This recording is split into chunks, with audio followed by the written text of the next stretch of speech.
au bout de quelques jours, le maire d'Iberville de l'époque, Jean Rioux, m'appelle. On se connaissait un peu. On était tous les deux des anciens du séminaire à Trois-Rivières. Et on se côtoyait un peu également dans les congrès de l'Union des municipalités.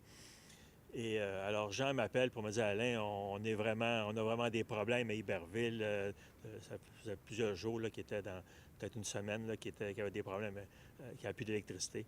Puis écoute, nos bénévoles sont essoufflés. Il faut absolument. Est-ce qu'il y a moyen de nous venir en aide?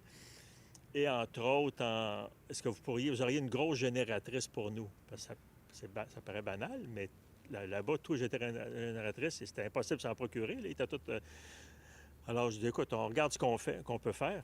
Et effectivement, ce qu'on avait fait, c'est qu'on avait démonté notre génératrice du garage municipal ici à Cap-la-Madeleine, qui était stable, qui était pour tout l'électricien de la ville l'avait démonté pour l'installer sur un camion, puis la monter à Iberville pour permettre à leur centre communautaire d'avoir de l'électricité, où ils recevaient les gens, puis où était leur centre de crise, si on veut.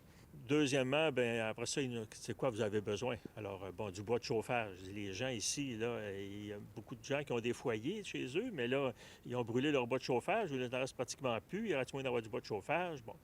Alors, finalement, on a fait une corvée. On avait demandé aux gens s'il y avait du bois de chauffage. Mais ça paraît simple de dire trouver du bois de chauffage. Mais les gens, oui, j'aurais 4 cordes de bois, mais il faut aller chercher. Faut tout ramasser ça, il faut piler ça. Alors, on avait livré des dizaines de cordes de bois, finalement, là, données gracieusement par des gens. Alors ça a été la première vague, je dirais. Il y avait vraiment un convoi là, qui avait été organisé avec la police là, de la ville qui les avait accompagnés là-bas, les camions et tout, parce que là-bas, c'était pas évident là, de circuler, là, même si c'était fermé pratiquement là-bas, dans tout le triangle, là-bas en Montérégie. C'est-à-dire que là, ils nous ont dit, bien écoute, nos bénévoles sont épuisés, y aurait-il moyen qu'il y ait du monde qui vienne nous aider? Mais là, ça prenait toute une organisation. Alors, t'envoies pas, pour à dire, n'importe qui. Il faut que tu saches dans quoi tu t'embarques là, quand tu t'en vas là-bas. Alors, il y avait vraiment des entrevues qui étaient passées. Les gens étaient reçus en entrevue individuellement pour jaser avec, pour voir pourquoi ils voulaient monter à Iberville.